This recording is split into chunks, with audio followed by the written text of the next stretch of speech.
Welcome to Hitting Home. I'm Arif Khan, and it is a pleasure to join you wherever you're receiving this content, on cable, on Rogers, on streaming, on YouTube, wherever it is. I'm glad you're joining. Thank you.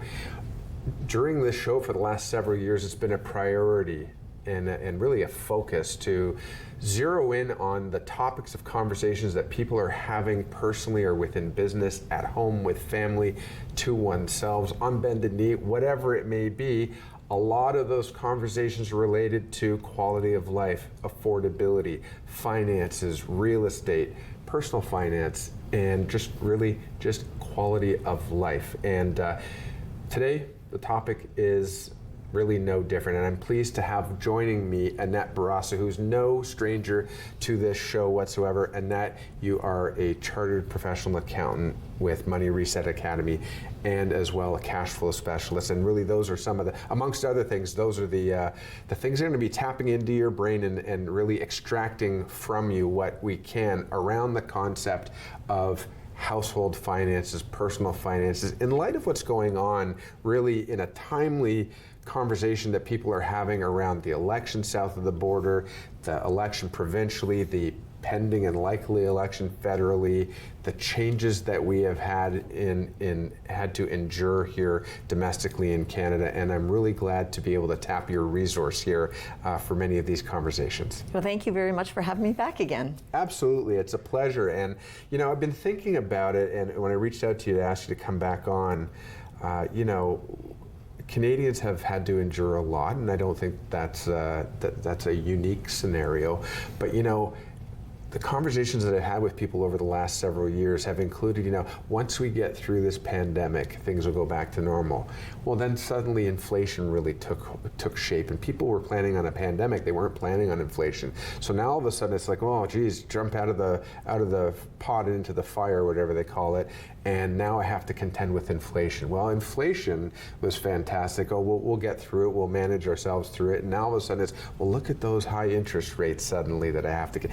And it seems like it's one thing after the next. And the most recent, obviously, that we're contending with as Canadians is the impact of Donald Trump and his administration's decision to impose tariffs, or what I would refer to as sanctions, on Canadians and other trading partners. But we're going to be selfish and talk about life here at home. So just when Canadians thought, oh, interest rates are starting to come down, I might be able to get into the market, things are starting to look good, the economy is strong or getting stronger, now we're dealing with these additional tariffs.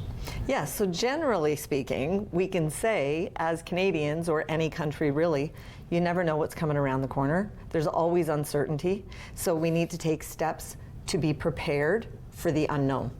And I think that's a great way of summing it up. And to folks at home, I think that's our goal. Our goal is, we don't know what's coming around the corner. We can plan, we can hope, we can do our best, we can keep our fingers crossed, we can buy a lotto ticket, but those aren't necessarily great strategies. And I think today what I want to discuss with you is, implementing some of those great strategies. But before we get into strategy itself, I think we agree it's a good idea to take sort of stock of where we are, to create a baseline of where we are, understanding where we are, and also maybe establishing some ideals or core values of objectives that we'd like to achieve before we get into the how are we going to actually achieve them.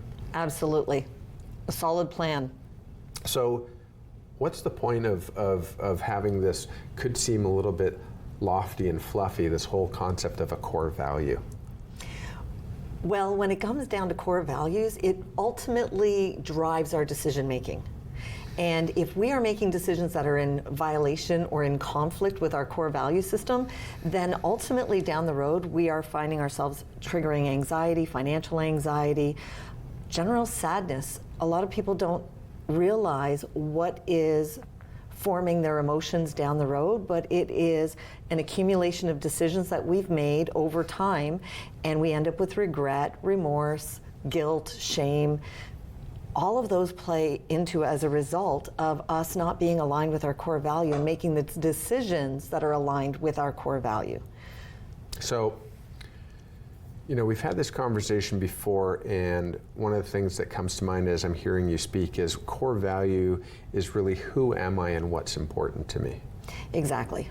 And it's not hard. It's actually surprisingly simple and easy for those of us who are not laser focused on a mission. And you can think of an athlete, for example, who's training for the Olympics. If someone decides that, you know, today I'm going to train for the Olympics that are going to take shape or take place in 4 years from now, it is amazing how laser focused that person can be on what's important to them, making sure that they're eating well, that they're resting well, but then they're going through a regimented sort of and disciplined regime.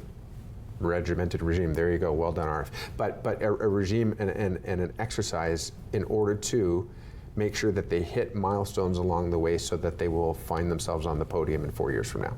Exactly, so they've set a goal of reaching that award or that milestone, but the core value that they're satisfying, they have a sense of achievement and drive and determination. They want a sense of accomplishment.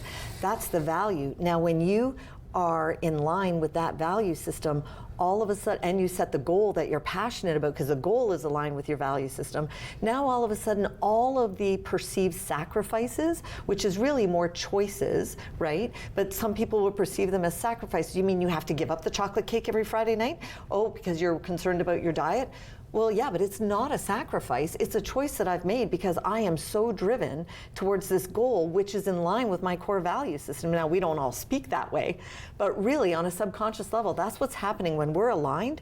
We're like a well-oiled machine. There is no regret. There's no remorse. What you perceive as a sacrifice is no more than just a mere choice for me, and I'm happy about that choice, right? So, again, I love feeding off of what you're offering there, and you're right. We don't often speak that way, and the question that comes to mind is, why not?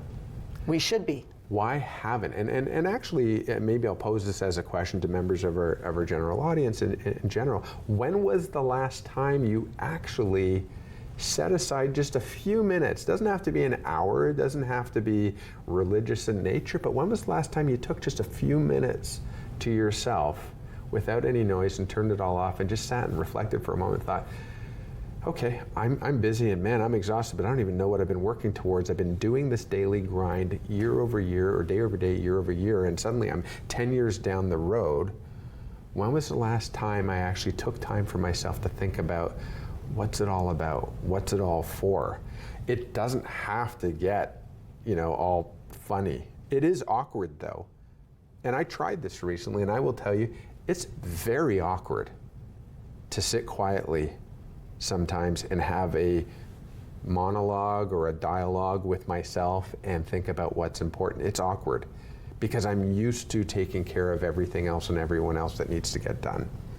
And so I think as a first step, if I'm hearing from you correctly, that isn't such a bad idea, just to take a moment and decide, what am I working towards?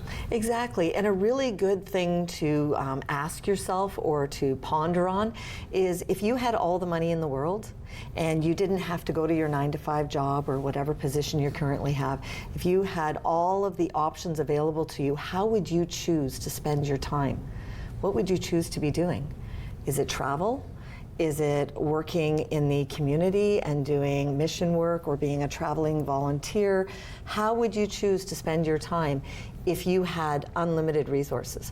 That can speak a lot to what our true values really are. And I think it's important, again, to just offer an ounce of caution to folks. We're not selling pie in the sky. We're not selling you, follow these 3 easy steps and you're going to be retired in no time. That's not what it's about. But it is about making sure that we know that we're working towards something that will provide a level of reward, personal satisfaction, and for some it's retirement. And that in itself, it shouldn't be such a lofty goal. It's one day I'd like to retire and know that I've got enough finances in place to be able to sustain a healthy retirement. Exactly. And that retirement can look very, very differently to many different people. So being clear on, I want to retire and be able to not worry about making the rent payment or the mortgage payment, that can mean a modest home or an expensive home. everybody's different, right?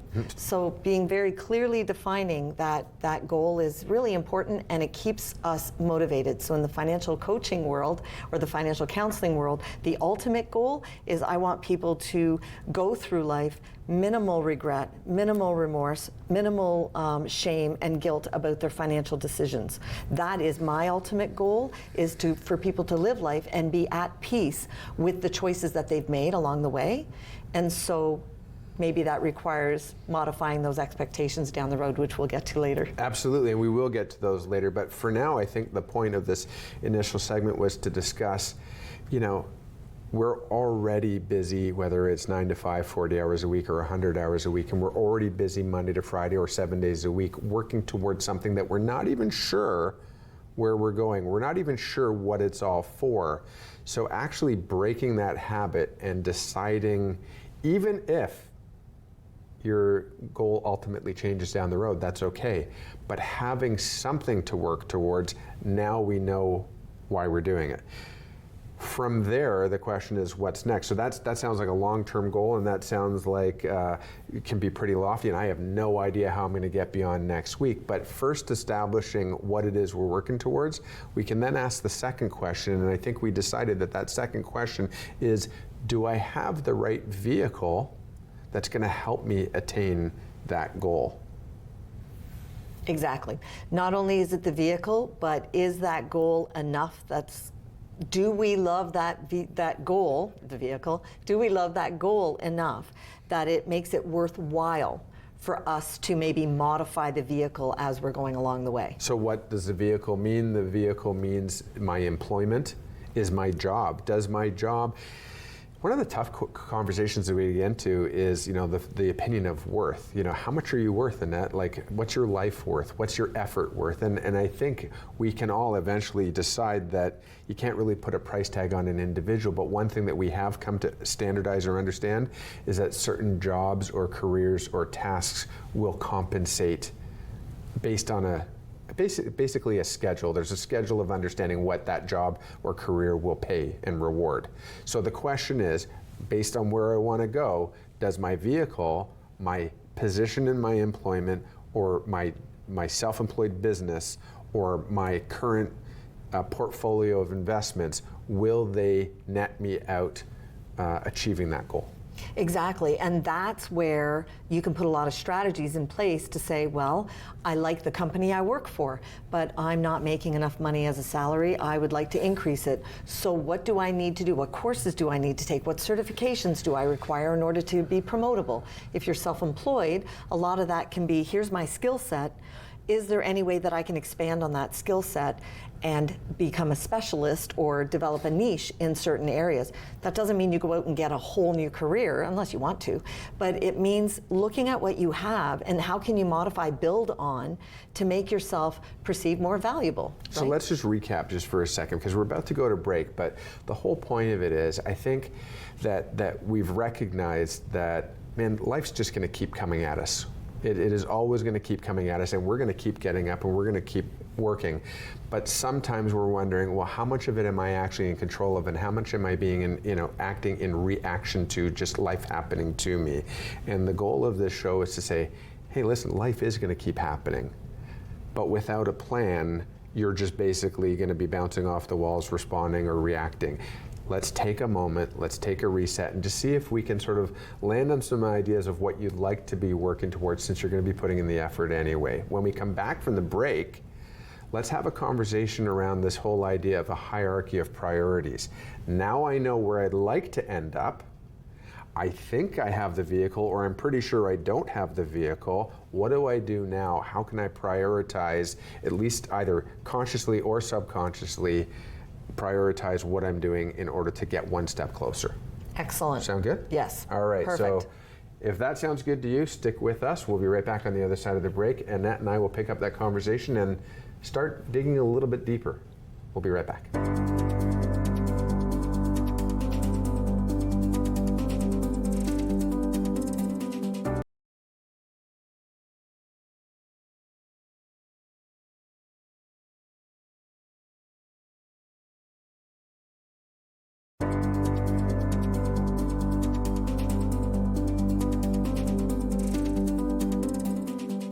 Welcome back to Hitting Home, and Annette and I are having a conversation that I guess I'd kind of summarize as, in a world of recognizing all these things happening to us, that the world is happening to us, we kind of can be maybe forgiven for thinking like we're not necessarily in as much control as we'd like to be. How can we reclaim some of that control when things that are way beyond our pay grade or our scope of activity and knowledge just keeps coming and inundating us? How can we regain some of that and maybe take a little bit of ownership of it and take a little bit of responsibility and actually create some sense of confidence that we have a plan, that we're working towards something that will ultimately be rewarding? So we started talking about core values. Who am I? What's important to me? And then we started talking about actually, if we're going to put in all the effort, working towards something. Let's break it down a little bit more. That sounds a little bit lofty still, and I understand it does, but we need to have that initial conversation. I actually challenged the audience, including myself. When was the last time you actually sat down and thought about all this effort that we're putting in, all this stress and tension and headache? And sometimes it's joy. It's not all doom and gloom. It's joyful, and I'm excited to go and do all these things, but am I working towards something?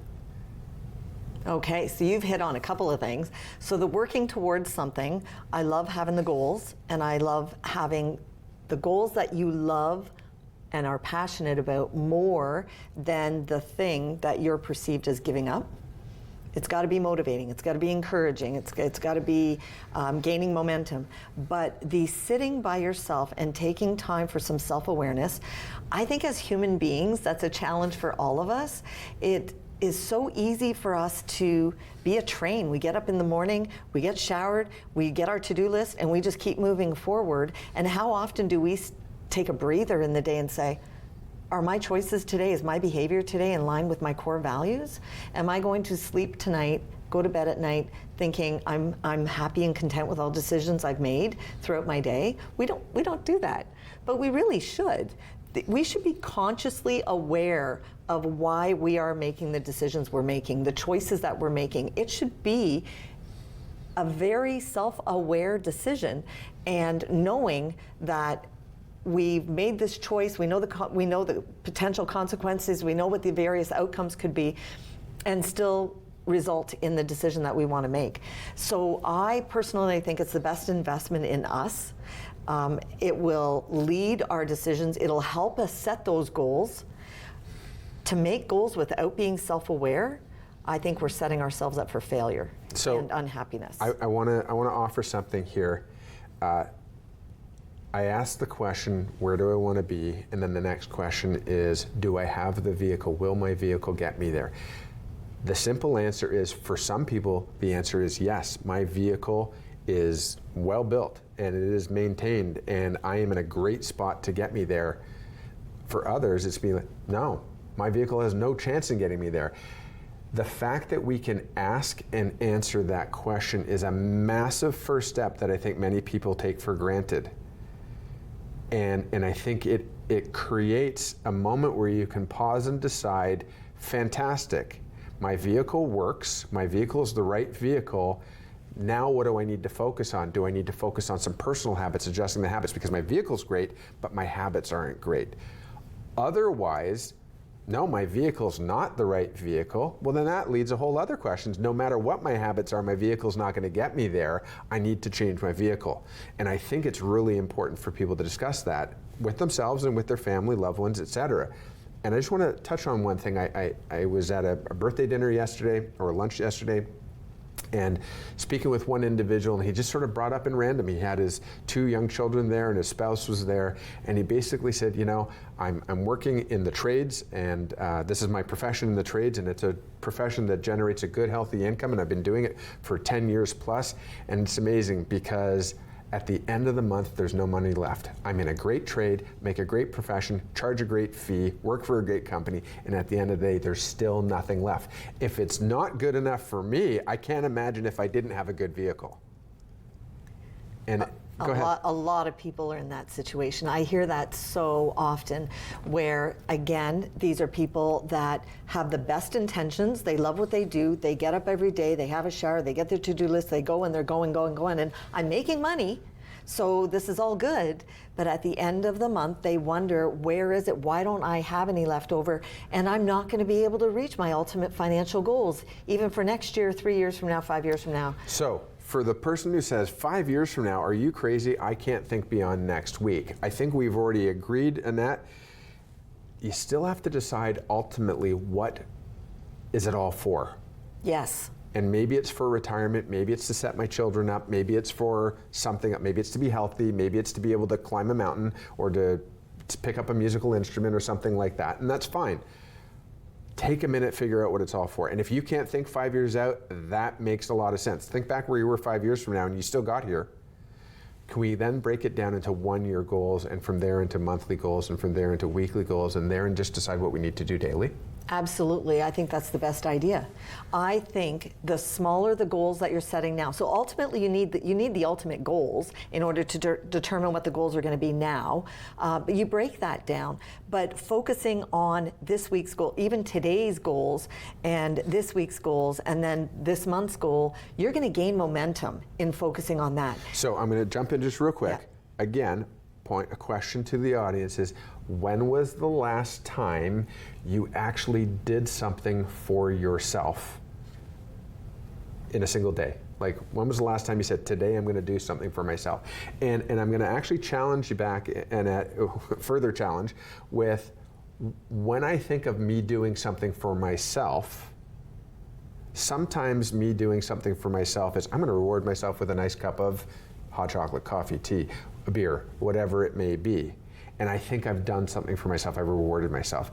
That's not exactly what I'm talking about. I'm talking about, when was the last time you did something for yourself that had a tangible, measurable impact on your future objectives and goals? So what you're saying then, if I can rephrase, is, when was the last time you did something for your future self? Fair enough. Right? All right. What steps have you taken to satisfy that future self's wants and needs and desires? So you are a professional accountant, you are also a cash flow specialist, you are a money strategist, and you meet with people, business owners and not, every single day. How often do you find that people are not actually doing some of the simplest things for themselves? Quite often, Okay. Most of the time. So what is something actionable that we should be doing? Track your spending. Okay. Start with 30 days. Just Okay. track your spending for 30 days without even trying to modify your behavior. Just go on as usual and track for 30 days. During those 30 days, you need to start spending time by yourself, reflecting on what really matters to you. If you had no money in the world, what would you enjoy doing? What brings you joy and satisfaction with no money? Then think about, if I had unlimited money, what would I enjoy doing with my time that would bring joy and satisfaction? That's good time to reflect as you're keeping track of your spending. And at the end of the 30 days, that's a good opportunity to look and see, is there any activity or spending that is not satisfying the down deep, subconscious rooted joy and peace? There we're in conflict. Right? There's our conflict with our core values. Yeah, so I actually want to extend that challenge out to our audience, and I've done this with my clients very successfully, and I will tell you, it has a major impact if you're willing to open yourself and do it. And so, just as awkward as it can seem to sit and have a conversation with ourselves, trust me, I did it and it was really weird, and it took a lot of getting used to. I didn't realize it was going to be that weird. I mean, I can go and tackle lots of lofty goals or challenges, etc., and this little simple thing was really difficult. Okay, but trust me, this works. I actually want to throw that out to the audience and say, go ahead and either open up your paper copy of your bank statement or download your own copy of your 30-day statement, or if you're really feeling courageous, take 90 days, for example. No judgment. That is such a critical component. I'm going to say this. Don't judge. Cut yourself some slack, okay? You cannot solve the problems of today with the thinking you had yesterday, and the first step is to understanding where we are.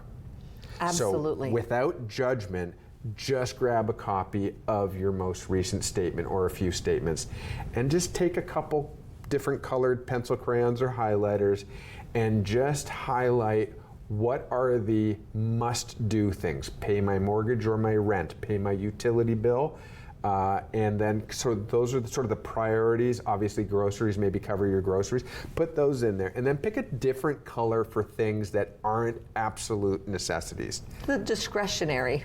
The more discretionary things, and without judging and justifying and rationalizing why we spend on the things that we spend on. Don't do that.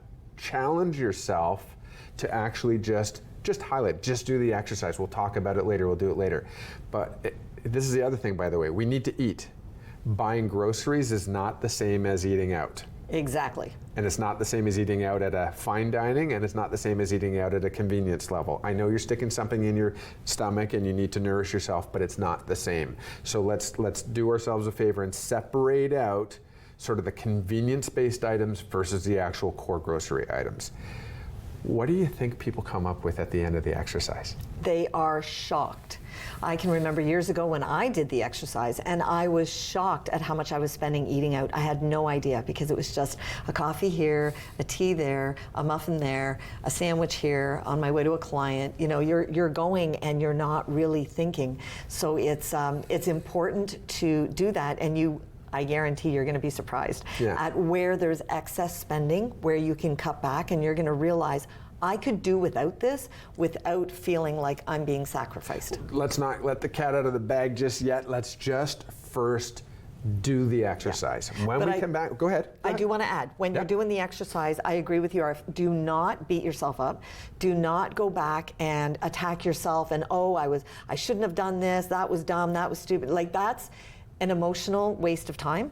We only have so much emotional bandwidth. You want to focus your efforts on productivity, moving forward, setting those goals, changing behavior. So the past is what we learn from. Just like history, we learn from the past. Don't beat yourself up. You want to focus on moving forward. Yeah, absolutely. And there are those who will say, well, how do you know you're speaking to my scenario? I don't. I have no idea who you are, and I have no idea what your scenario is. That's why we're saying, do this without judgment. I don't know if you're a family of 4 or more. I don't know if you're single. I don't know if you're just getting out of college or whatever. It doesn't matter. So far, this exercise is universal, and it's just going to give you some insights that you may not have had before. From there, we'll figure out what the next step is and what the next direction is. So stay with us. We're actually getting somewhere. We're working towards a goal, but stay with me for more from Annette as we figure out how to remain resilient, as it says on the screen, remain resilient during changing economic times. So we'll be right back after this break.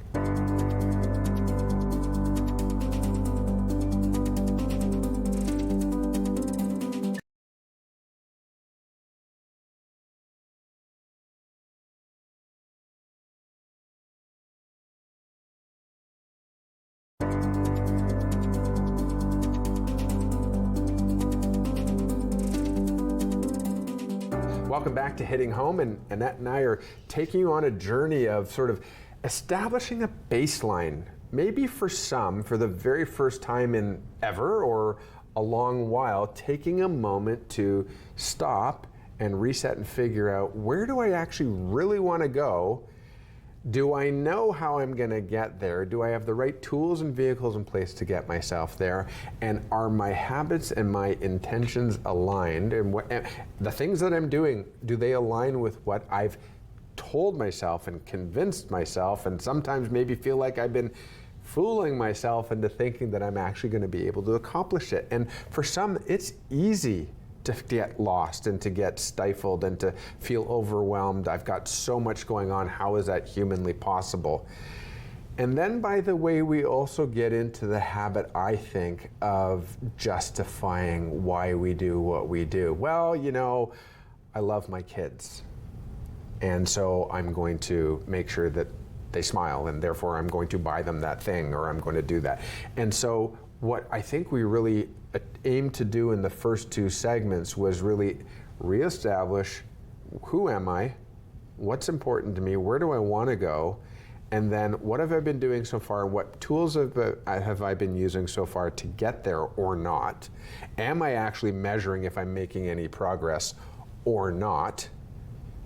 And now we've got ourselves at a baseline. If someone's gone through the exercise and taken a look at their monthly statements, and by the way, if you're catching this on YouTube or streaming, you can always save this episode and come back to it after you've done the exercise. But now we have a baseline, and we're, without judgment, we're seeing where we are. Now what?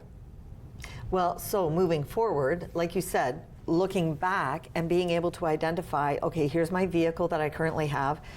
What has been working? What hasn't been? Where am I needing to improve or work on or expand on? What it has been a waste of time, or what can I cut out? What has been inefficient? So determining what has been working, what hasn't been working, really gives us a good foundation moving forward.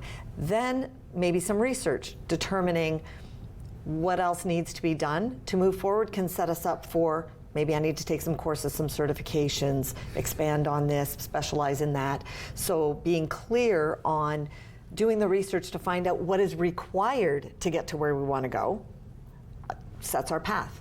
Yeah. Now, I want to make sure that that this isn't being construed as an episode around how to keep cutting and cutting and cutting and denying and depriving and saving and skimping and downsizing and trying to live smaller and smaller and smaller and smaller. That's not the point. I mean, if that's your objective, great. If you're living large and you've got a huge vehicle lease on a beautiful car that impresses nobody but yourself, or if you're living in a home that's too big and is no longer serving your purpose and you don't feel like renting out rooms or something like that, maybe right sizing is a good approach. Maybe.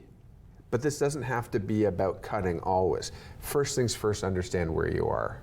Exactly. And then make the appropriate choices. So for some, yeah, and again, of course, special circumstances and unique scenarios aside, maybe it is about reconsidering the role you're in and taking a continuing ed course on the side or looking for a new opportunity with the current employer or taking on a part-time job. Maybe that is the answer, but there's lots of options as well. Maybe it is starting a second suite or renting out a room. You don't need to have a legal second suite. I'm not giving you any legal advice at this point, but you don't need to have a legal separate apartment to rent out a room in your house. That's right. To supplement your income, if that makes sense. And maybe it does, maybe it doesn't. So what are some of the things that you actually take a look at once we've got this bank statement thing figured out? And once we've decided, am I in the right vehicle that's going to help me get there?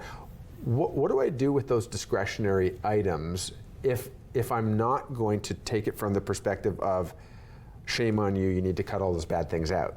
What am I doing? What am I doing with that information if it's not about self-damnation, basically? Right, okay, so it is statistics, it's information, you take the emotion out of it. At the end of the day, you have two options. So you can increase your income, you can decrease your spending, or do a combination of both. Really, ultimately, I challenge anybody to come up with any other solution. There's no magic formula. If you want to increase the bottom line, that's what you have to do. So once you have all the information in front of you, then you can decide, do I want to work harder? Do I want that part-time job? Or am I in an industry where I have the work available, I'll just hire somebody. Maybe you can expand on the revenue generating activity. So that's one option. Or you can do both and you can say, well, I'll increase my revenue and I'm going to cut out on the discretionary. It depends what your goal is, right? It depends on how much you're wanting to increase the bottom line. But there are some people that I'm stretched already. Don't ask me to work more. I'm done. I can't do anymore. So what are my options? Then we have to look at your spending. And it could be that you're simply living beyond your means. So you may have to maybe downsize your house.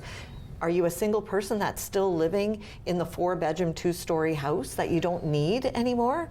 There are some practical steps that you can take that isn't going to make you suffer. It's just changing the way you do it. So I threw out the term earlier that I think you might have actually floated to me previously, and was a hierarchy of priorities. Yes.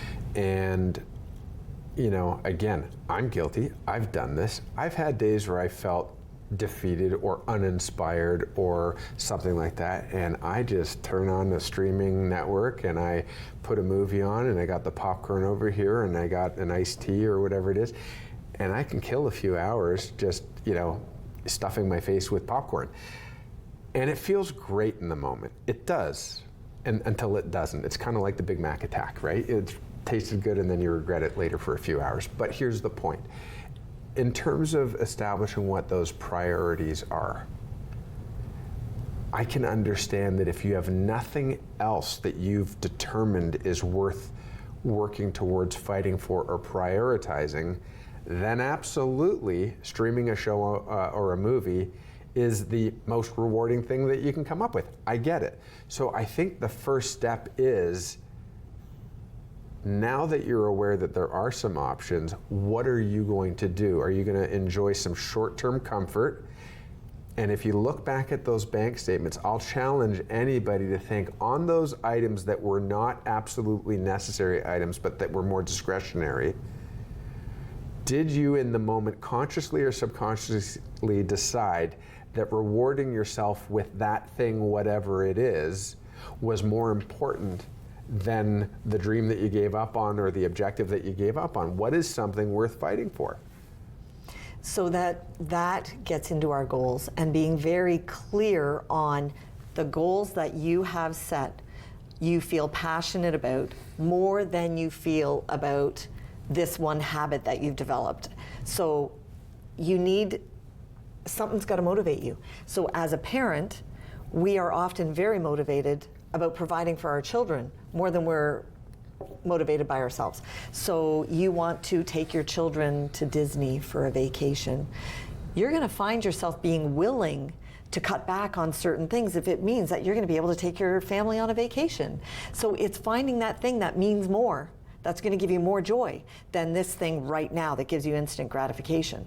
But I agree with you, Arif. If we don't have goals that we're excited about, what's going to motivate us to make any choices other than laying on the couch all day long? Why do we even get up and go to work? We need to pay the bills. Okay, well, that motivates us. What a lot of people don't realize is that $100 a month can add up. It's $1,200 a year. So what I hear a lot is a lot of people saying, it's only 20 bucks. Well, no, it's not only $20. It's $20. 5 of those is 100 bucks. So you do 20 bucks a week, there's 20 bucks a week, there's 80 bucks a month. That's almost 1,000 a year. Well, have you looked at an all-inclusive on the discount websites? You can go somewhere for $1,000, $1,200 a year. So for me to hear people say, I don't travel, I can't afford to go anywhere, but they'll spend $200 a month on a little bit here, a little bit there, a little bit there. So it's a matter of finding something that's going to be worth it. I'm going to let you know, I've done this exercise with a number of my clients, and in fact, before I send them off with an invitation to go and do the exercise of pulling out your bank statements, and actually I've even before, what I actually did with them is said, send me over your bank statements. I don't even get them to look at it. Just send me over your bank statements. I'm licensed, I'm looking through this stuff anyway. I need access to the bank statements if we're going to be buying a house as it is. But in the meantime, just grab a blank piece of paper and just record every single thing you spend your money on. Period. Every penny. I know we don't use them. On debit and credit we do.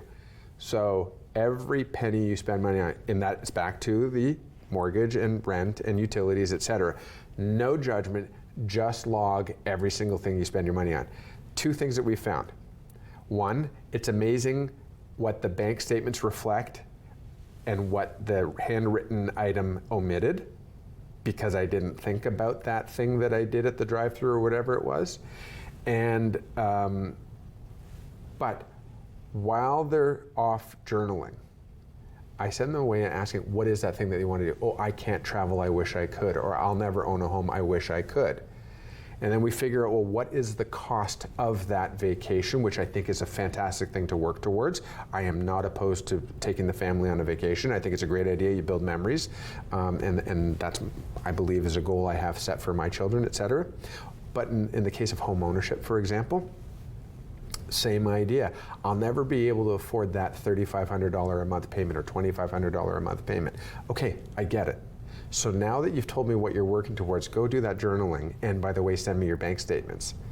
And that's when it becomes abundantly clear that through $10 here, $5 there, $1 there, $30 there, we just inside of 1 month, with doing nothing different to earn more income, we actually found several hundreds, if not $1,000 in savings or potential savings if the individual is willing to commit to that change. So I just think it's really important, and we're kind of giving away the story because you as the client, you're not sitting in front of me right now, we're not doing this exercise. So we're being a little bit generalistic in nature. But the fact of the matter is, without changing anything, just taking a moment to catalog and itemize or audit oneself, it's amazing what we'll find in terms of readily available funds or cash. Yes, I agree 100%. And the things that need to be put in place to replace all of that little impulsive spending or whatever, it's not a lot of work. You know, it doesn't have to be a big hurdle to make those little changes. So when we come back from the break, let's talk about some habits that can be broken and some habits that can be taken on and created. And I think it's important to say we don't expect you to go from where you are to perfect, whatever that looks like, overnight. This is incremental, but you want to work towards something. So when we come back from this break, we're going to talk about what you can do for zero cost, basically what you can do to start making a big dent and a big impact in getting towards achieving those goals. Stay with us.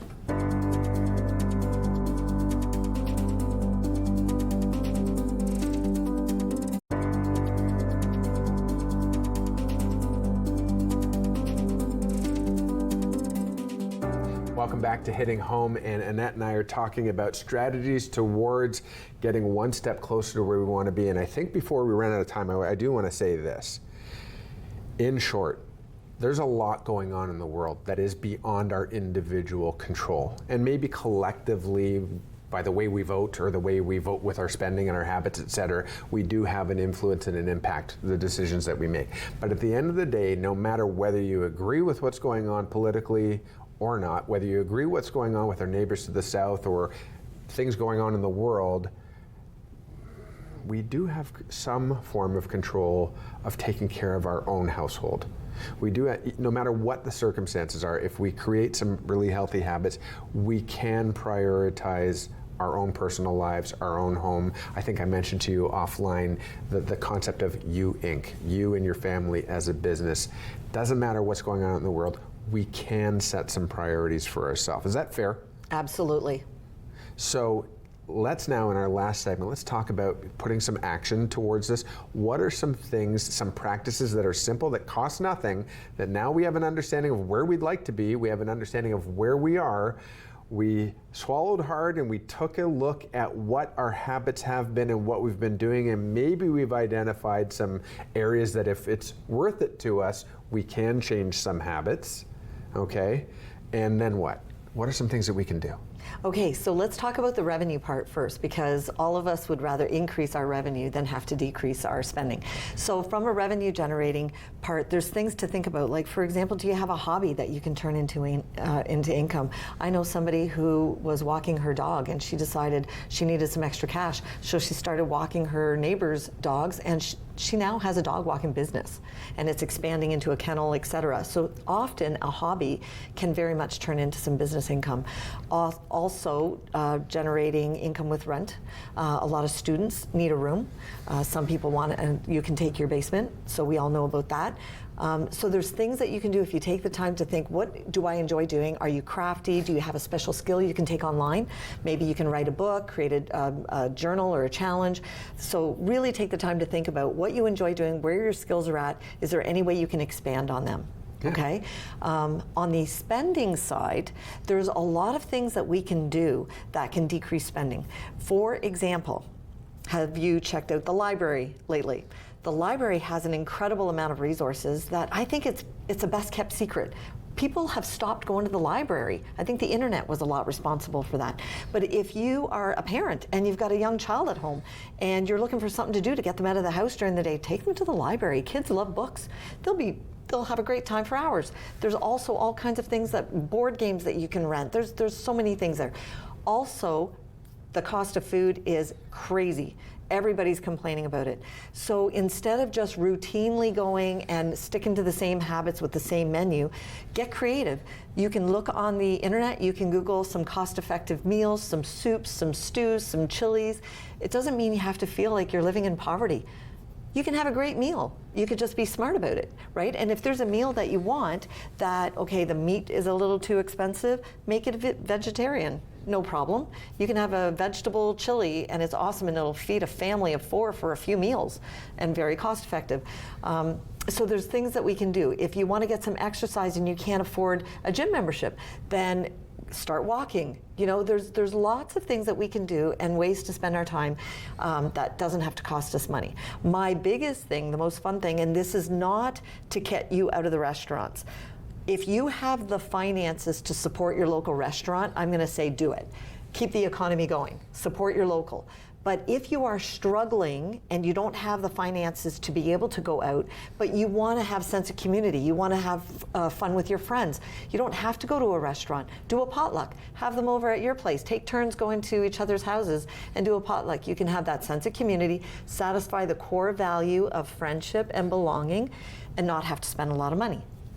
So those are just a few ideas. Excellent. Now, when it comes to budgeting itself, I want to get a handle on things. I've heard that there is a great strategy around creating different accounts for different purposes or different envelopes for different purposes. Tell me about that. Yes. So I love the envelope idea in the sense of separating your money. The only thing I don't like about the envelope idea is because it requires significant discipline to not dip into those envelopes, right? So that requires a lot of self-control and discipline. I don't like multiple different bank accounts because then you're just paying a lot in fees, right? What you could do if you're savvy with Excel or with keeping notes is have one bank account where the money goes in. It is not accessible by your debit card, right? Mm-hmm. So the money goes in there and you could just keep a note. Put $200 in that account, 100 of it is for the vacation, 100 of it is for a down payment for a home, and you can have 2 columns. Excel is great. I love that. It's easy, but not everybody knows how to use it. So keeping a note with columns and having it accumulate that way is great. Not accessible by debit card, so you can't get tempted. So that is something you can talk to your bank teller about, saying just make this available only. And I don't link it to my debit card. Don't link it to my tap. Exactly. Oh, tap's a terrible thing. It's a great thing. It's a great convenience, but it's absolutely. So there are opportunities. Listen, especially families with young children, for example. Not especially. It's just one scenario. You want to go and you want to buy that new product because you want to see the little baby look cute in that brand new product. You're paying a huge amount of money for the fact that it's new. Meanwhile, that 3-month-old or 6-month-old is not going to be fitting in those clothes in 3 months or 6 months. And so there is a great network of sharing clothes with friends and neighbors and relatives, et cetera, or even from a local thrift shop, that you're going to get some amazing finds that were only worn once or twice, but the person outgrew them, and you can get them for a fraction of the cost. Again, absolutely. If anybody's judging you on what you're wearing and not who you are and your character and your integrity, you can decide for yourself whether that person deserves to be in your circle or not. But I'm just saying that there are amazing ways to be name brand or put on a good, as they say, dress for success, for example, without actually having to spend retail. Exactly. And when you think about especially young kids, they're playing, they're ruining their clothes. You don't need to buy new when they're just going to be ruining the knees in the school ground the next day. So I think the important thing at the end, as we sort of wrap this up, is the importance of deciding, again, where do I want to go? Where am I? Do I have the vehicle? What habits can I adjust? What habits am I willing to adjust without feeling like I've compromised myself? As much as a 5-year goal sounds great, I still want to enjoy today. But there is a difference when you understand where you are. That's the first step to understanding if you have the capacity or the ability to get to where you want to go. Now, you've talked about some opportunities to either take on someone as a rental. Well, maybe I don't want someone living in my house. That's weird. Or maybe, that's not a long-term goal for me, but if it puts an extra $500 in my pocket that they're going to be spending somewhere else, I'm not your accountant and I'm not Revenue Canada, but if you had some income coming in that's referred to often as contributory income that can help offset your expenses, your utilities, your mortgage costs, etc., and you've got the space and that square footage of your house isn't currently being utilized, you can decide if you want to utilize it, right? So there's that opportunity. You mentioned some other things that you could turn into a job. That's great. You've talked about some savings. That's great. As a takeaway, here, if we don't change anything, then nothing's going to change. Actually, I think is a big lie. Because if you don't change anything, everything's still going to change. Because if we look back at the last few years, the world has continued to change. Have we kept pace with it, and have we taken the time to prioritize ourselves to put ourselves in a good position? Yes, and I'd say a general takeaway is be well aware of what really matters to you and have your spending in line with what really matters to you. That doesn't mean you stop spending.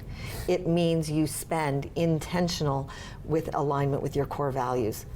Then you're set up very well emotionally and mentally down the road. No regret, no remorse, no shame, no guilt, and you will reach your goals. So I'm going to throw out a challenge to you in that you mentioned creating a spreadsheet and that you love Excel and that there's other people like me who don't necessarily have all the formulae memorized.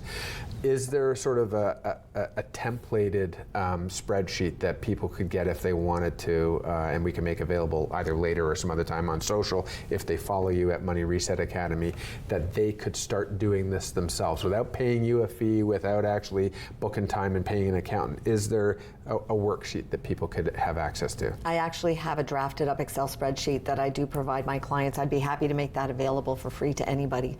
It's got the columns and the rows and the months, and it accumulates automatically. It does all the formulas, all the calculations already figured out there? Yes. Awesome, fantastic. So once people have a handle on that, how long do you think people need to be undertaking some of these habits in order to establish, to get sort of a bit of a trend figured out so that they can start planning for the future? Yes. Okay. So I've been doing some research, and I'm not about to tell you exactly which websites I went on or what I did, but the general consensus is it takes a certain amount of time, like 21 days or 27 days, to change a habit, but it takes 90 days for it to actually integrate into your lifestyle and into your mindset. So you need to focus on 90 days, which means don't get discouraged. You're going to slip up. You may make a mistake along the way. Don't get overwhelmed with it. Just say, hey, I'm going to pick myself back up tomorrow, get right back on the right track. So within 90 days, you should have some new solid habits, lifestyle changes made. As a takeaway from me, I'm going to encourage people, get a little bit selfish. Put yourself first. That doesn't mean stop helping people in the neighborhood and stop being a good volunteer and all those types of things, but the world is going to continue to happen to you. Who's looking out for you, and if you're responsible for looking out for yourself and your family, feel free, give yourself permission to get a little bit selfish, take on some of these habits. And with that, I want to thank you, Annette, for joining me here again on Heading Home, and we'll see you next time with another topic to explore. Take care.